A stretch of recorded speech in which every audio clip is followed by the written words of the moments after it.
everyone, and welcome to Let's Talk About Brand. I, of course, am your host, Christine Gritman. I'm here every single week interviewing another guest expert about a specific element of branding.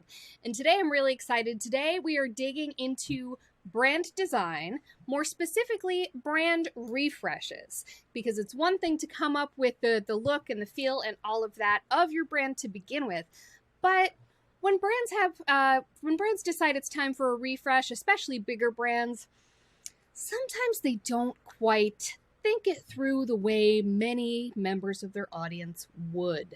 Marisa Messick, today's guest, certainly took note of that. I found her through TikTok. She has a bit of a series of brand refresh fails, and she herself is a designer, so she is very intimately involved in that whole process of brand design. And we're going to talk to her about where brands go wrong with their brand refreshes, and then some tips on how you can make sure you don't become a brand refresh fail yourself. Without any further ado, let's bring on Marisa. Hello, Marisa. So good to have you here today. Thank you so much for having me. So as we mentioned before, I found out about you through Bree Seeley, who we both know. She's been a previous guest on the show as well. And she told me about on TikTok, you kind of have looked at some brand refresh fails. Where did that originate from? What inspired you to do that? And what have you covered there? Yeah, I guess I was inspired to talk about it because I think a lot of times people think that brand design is expensive, but I also wanted to talk about the cost of bad design too. So my series is all about really big corporations that have rebranded, and then the cost of what that rebrand cost for them, but then also the cost of what it was after it failed, like after they've rolled out all of this new packaging and updated all of their marketing with their new branding, where it gets to be like in the several millions of dollars. So it's like this reminder that yes, investing in good design can be expensive, but bad design can be so much more expensive too. And it's crazy because you've got all these small business owners, riding the struggle bus on Canva, just trying to do their own stuff. Yes. And you see brands spend millions of dollars to get uglier. It can be very frustrating. So let's talk through some of them. Let's talk through some of the brand refreshes that caught your attention, and what was such a fail about them. Yeah, one that comes to mind is Tropicana. So in 2009, they did a refresh and they invested $35 million into the rebrand. And they went from like a very classic kind of design. It has this orange with a straw in it. So it's kind of saying like super fresh, straight from an orange, kind of orange juice. And then when they rebranded, they went to like a very clean and minimal design, and they stripped away a lot of the personality, and then they got a lot of backlash from it. And I think that the big thing was that they went so far in a different direction that it almost became unrecognizable to people in a grocery store. So if they're looking for what they remember Tropicana to look like when they're in the grocery store, like it looks nothing like it. So their sales dropped by 20%, and it ended up costing them like $50 million. Oh, goodness.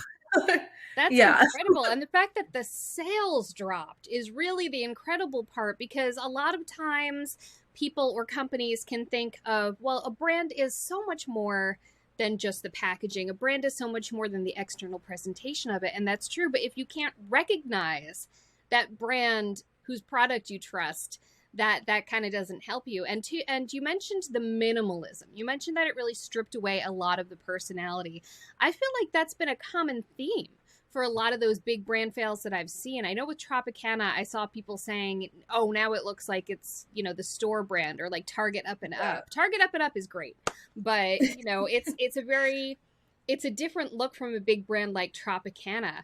So what do you think in terms of, sometimes brands feel like, oh, it's cleaner, it's more sophisticated, but when does it go over the line into generic and lacking in personality? Where's that line? Yeah, definitely.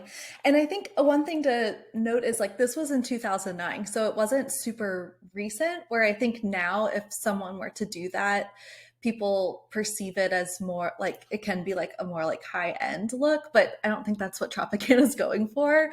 Um, so, and I think like in 2009, it was probably a little bit like before their time of this wave of minimalism in packaging too, which probably caught a lot of people off guard. But as far as like going too far, I think like for big brands, especially honing in on where they came from and what makes people feel really nostalgic about that brand does those big brands really well. So when they strip away all of that personality and they don't have that like defining characteristic that makes them stick out or makes them memorable. And when minimalism really takes over, then everything can kind of start to look super similar. So it's like nothing is really differentiating them from their competition or like the next product on the shelf. Now, another one that I know that you covered was the Gap. And Gap is an interesting one because Gap has had many refreshes over the years. They started in 1969. So there have been a lot of small changes over the years that maybe that didn't hit people over the head quite as much. And then a couple years ago, there was a big one that hit hard and got retracted very quickly. So would you be able to talk about that one a little bit? Yeah. So for Gap, I can't remember the numbers off the top of my head of how much they invested, but so they basically went from this very classic serif font that said Gap with like the classic blue rectangle. And then when they rebranded, they went to a sans serif font and this like kind of odd blue gradient in the corner of it. So it, to me, it looks very like tech startup. It doesn't have that classic kind of heritage feeling that Gap is more known for, like the classic kind of clothes and style. And so then it kind of went in a totally different direction of feeling very like tech, maybe like credit card. I don't know, just not clothing. Absolutely. It reminded me of the Amex Blue, that Yes, credit exactly. card. It had that sort of finance industry feel. It was just too big a Definitely. departure. And they took Yeah. that back pretty quickly, right? Yeah, and the funny once they got all of this backlash about it, they were like, "Oh, we're just kidding. Just kidding. We're just like crowdsourcing feedback." And it's like, like Gap, why are you gaslighting everyone? I think that it is trickier now in the days of social media. Well, it's trickier, but it's also more effective in a way because you can have that real time feedback. You can have that immediate market research, whether you want it or not. Yes. It is crowdsourced by virtue of social media and all of us having a voice. Can you think of any good brand redesigns that you've seen that sort of weren't as jarring? Yeah, I think like for big rebrands, like really large companies, one that was a while ago was Chobani. They went to like their rebrand, so it was like it was more minimal, but then they added in like these kind of fun, organic, colorful illustrations and patterns, and I think that really stood out as really well. Another one that happened last year was Burger King. When they rebranded, they went from like this yellow and blue, more like 3D to me, like corporate design. And then they stripped away the blue because their reasoning was like that doesn't appear in our food. So the rebrand is really heavily influenced on the burger and pulling colors from the actual food. So it's like this yellow and browns and reds and like greens. And they brought in illustrations and they made their own font called Flame. And I think for that, it just brought in more personality to the brand. It made it seem more like human and less big business corporate. And that was a really fun one. I remember seeing all the articles about that one because, as you pointed out, it does call back to the food. The Burger King logo already kind of had the words Burger King in a burger. It was a little less smack you in the face obvious about the fact that it was a burger. Yeah. And then they just leaned into that. So they leaned into something that was already part of their brand. And it could have backfired because they went with a very retro look and a very kind of playful look, and that can backfire. But I love that they leaned into that, and it seems to have worked pretty well for them. Um, Yeah. yeah, what are some elements you feel of a good brand refresh? And you are a designer yourself, so I don't know if you only design brands from scratch or if you've been a part of any rebrands yourself. But what are some good Yeah. places to go to with that? Most of my clients, we do refreshes since they've been in business a little bit longer. Like maybe they DIY'd their brand or like started from a Canva logo, whatever it was. Like there's a time and a place when you need something up and running and like getting it done quick. So a lot of my clients come to me when they're ready to refresh, like really step into like their next level. But I think that like really successful rebrands happen when you set goals for the rebrand. Like there should be a reason that you want to do this. And I think that's one of the big things of like the brand fails that I talk about. It's just like there isn't a set goal or like reasoning. It's something that's the brand's already working. So like why do this? Like why fix what isn't broken? Um, but then another really big important part is doing the research beforehand before you just go straight to visuals. So, like, really leaning into the brand strategy and figuring out what the brand's mission and their vision and values and the personality of the brand, and really getting to know the audience as well. Um, and then taking all of that good, juicy stuff and then having that influence the visuals of the brand. So it's not just pulled out of thin air and like choosing these colors because I think that they're pretty. It has to be something that's rooted in meaning and that's going to really resonate with the audience. Now it's interesting because as a designer yourself and as, a brand person myself, I kind of get how personality and audience and things factor into visuals. But for a lot of people that can seem like a disconnect. Like what does the orange with a straw in it have to do with mission and vision? So what are some of those ways that they play in? What are some ways that we can visually represent the intangible, as it were, of our Yeah. Yeah, I think it's more about like the feeling that someone can get when they look at it. So like taking Tropicana as the example, like when it has the orange and the straw in it, it is like a pretty literal representation of like we're very fresh, like it's straight from the orange.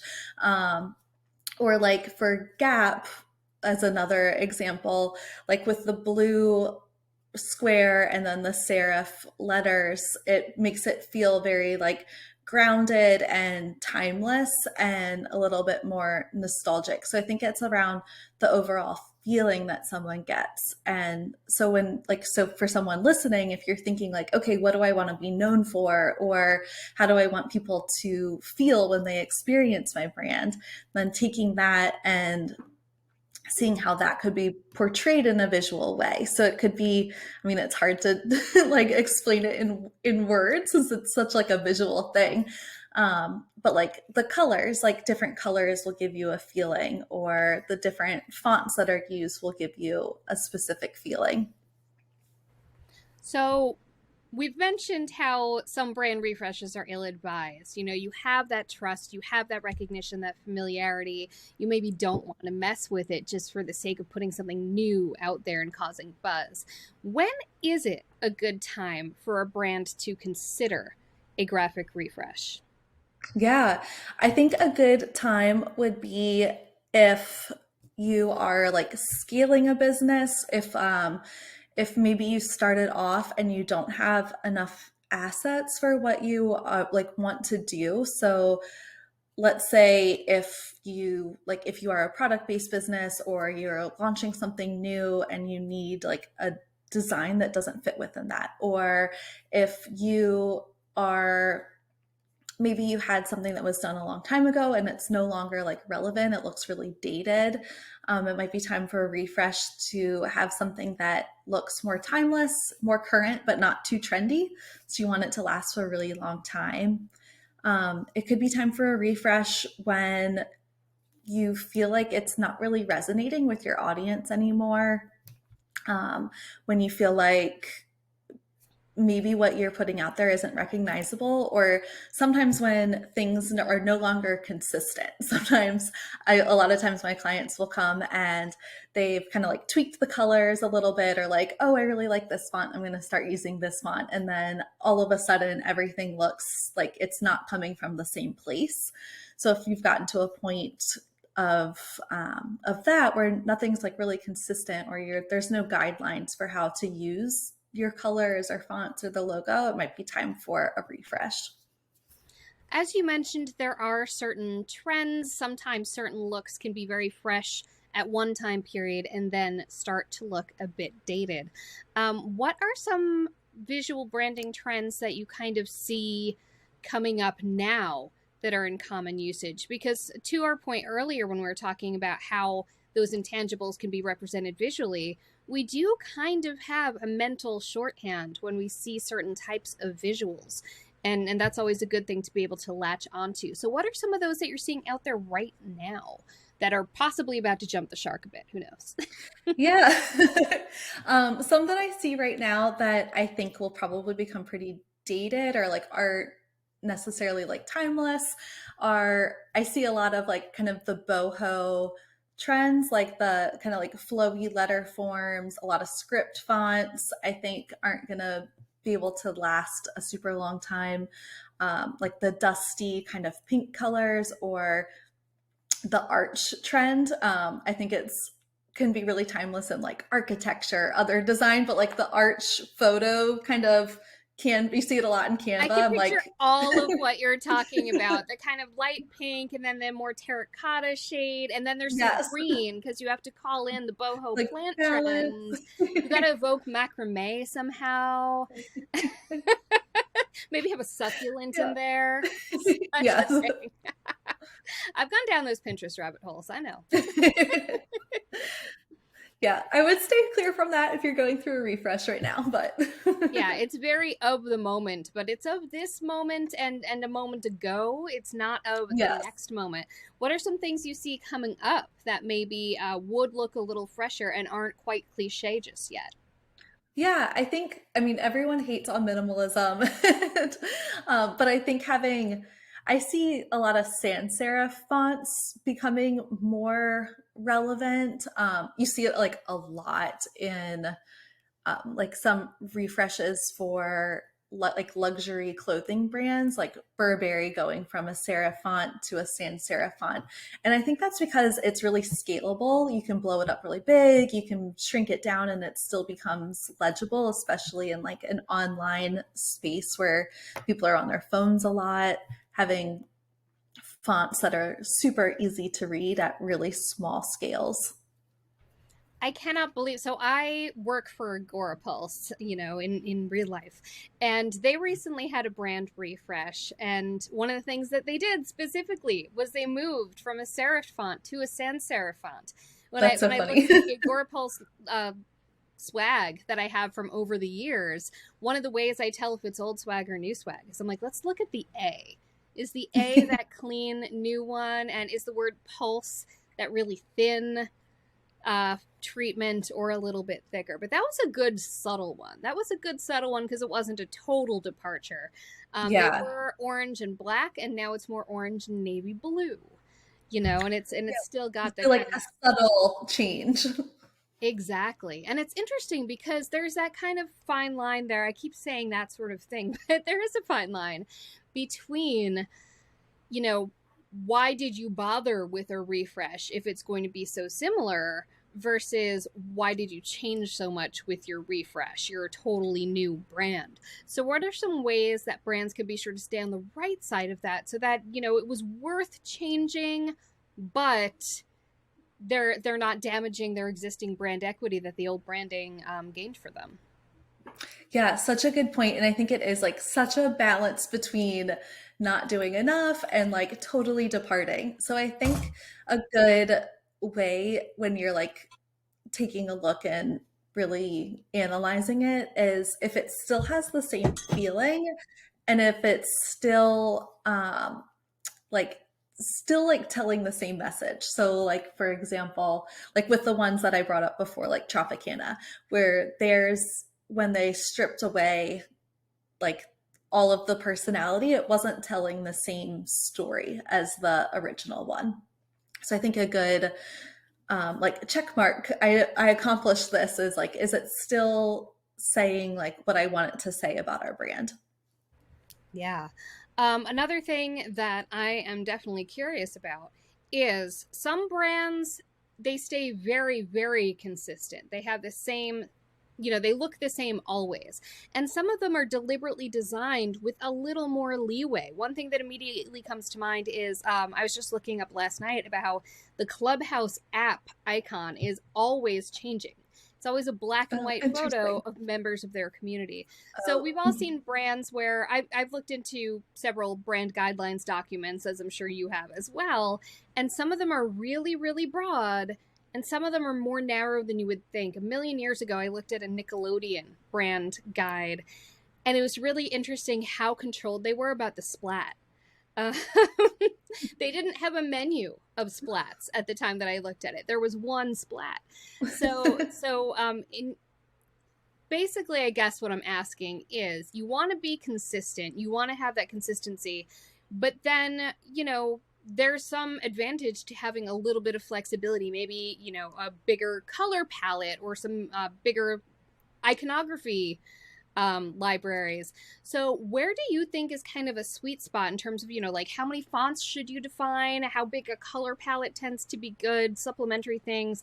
Where do you think a sweet spot is between being consistent without being too confined? Yeah, such a good question. I think, and the more flexibility, that I think the longer a brand will kind of last you. Like you're able to manipulate things to work for whatever kind of platform you're on. But for branding, I think a good place to start is to have three fonts. Like you could have four, like one for a title, one for a heading, one for subheading, and one for a paragraph text, and then have a little bit of leeway in how those can be used together. And then for colors, I think anywhere between 5 to 8 colors is a good range. I like to have one dark neutral, one light neutral, one like iconic brand color. Like when someone looks at your brand, they like, you're recognized for Oh, that. I know about those. Like the Very red. quick to that. Yeah. And then from those colors, like if you need even more flexibility from like those 5 to 8 colors, you can use like the tints of it. So if you need a lighter color, let's say like your iconic color is red, but if you need something that's lighter, just using like the shade of that. Yeah. So making your palette still be cohesive, maybe go to kind of, as if it were one of those strips of paint colors, different, going Yes, down on the paint exactly. color strip versus going up on the paint color strip. I think we've all had that experience. Yes. Now, people have differing feelings on logos. How do you feel about the importance of brands having logos? And sub question, personal brands having logos? Yeah. I mean, I think logos are great, but I don't think that they are the end all be all of a brand. It's just one small little part. I think sometimes people put a little bit too much importance on a logo. Um, it's just telling like one small part. So like a whole brand, you'll be able to experience it more from like the colors and fonts. And I think that colors and fonts show more personality and can be like more recognizable to the brand than just the logo. And then for personal brands, I think a logo is great and it's important. You'll need it for like a website or however you want to expand your personal brand. But if someone was like just getting started, I would probably focus more on colors and fonts and staying super consistent with those to build brand recognition. But I don't know. I'm in the camp of like a logo is great, but it's not super, super, super important. Yeah, absolutely. When I launched my brand, I was one of those inconsistent brands that you mentioned. I didn't quite have my shade of red locked in. I had a font, I had a basic type of font, but not an exact font. And I had a logo that I never really used. And that's because Yeah. it was not flexible and it was not clear. It told people nothing. and it only worked like square. It didn't work long. It didn't work tall. It was very tricky. And I did a refresh myself August of 2020, just really locked everything in, actually purchased fonts instead of just using what was available. And I use my logo all the time now because it's based on my actual signature. So I barely had to design anything. And it works. I have long versions, I have short versions. It's just so much more flexible. I love that. Yes. Yeah. And if it changes, it's not going to change a whole lot. And it's totally cool for it not to be fresh and new because it's deliberately retro. All right. So I guess the final question for you is just kind of some quick do's for people who are out there thinking about their visual branding. They don't quite have it locked in yet, or maybe they have some, they're not really happy with it. What are some, not quick fixes, but what are some quick wins that they can get if they're not ready to embark on a whole huge project? What are some quick things that they can just pay a little bit of attention to that's going to give them that refreshed feeling? Yeah, I think for a refresh, like quick do's, I would evaluate like the fonts, and like we were saying, like if they aren't really consistent, maybe go and pick 2 to 3 fonts and just use those consistently. Or colors, if you're not using your colors really consistently, pick 3 to 5 to maybe 8. To just starting, I'd probably pick like one accent color, like your red, like your brand color, like the big color that you want to be known for, and then have a few that will play off of that. Or as far as like a logo goes, I would keep it scalable, really keep in mind like that people are on their phones a lot, that a logo will need to be scaled down really small, or it also needs to look good if it's blown up really big. Awesome. Well, thank you so much for being here with us today, Marisa. This has been incredibly helpful. I could talk about this stuff all day. I love this stuff. I actually have some design training, so I could just geek out over it constantly. Tell everyone at home where they can and should find you and what they'll find there. Yeah. You can find me. My website is quillandco.design, and then you can find me on Instagram at quillandco.design or on TikTok at quillandco. And at all of those places, you'll find tons of free resources on branding. You'll find a lot of educational content on branding and web design. And on TikTok, you'll find more brand fails. Awesome. Well, thank you so much for being here. It was so Thank you. you. And thank you so much for being here, whether you're watching or listening. I really appreciate you being part of the Let's Talk About Brand community. And make sure to be here next week when we'll be talking to another great guest expert about another area of branding that you need to know about. Thanks so much. Bye. Thanks for listening to Let's Talk About Brand, part of the Adweek Podcast Network and Acast Creator Network. This podcast was produced by Christine Gritman, executive produced by Al Manarino and John Heil, and edited by Christine Gritman. You can listen and subscribe to all of Adweek's podcasts by visiting adweek.com/podcasts. Stay updated on all things Adweek Podcast Network by following us on Twitter at Adweek Podcasts. And if you have a question or suggestion for the show, send us an email at podcast@adweek.com.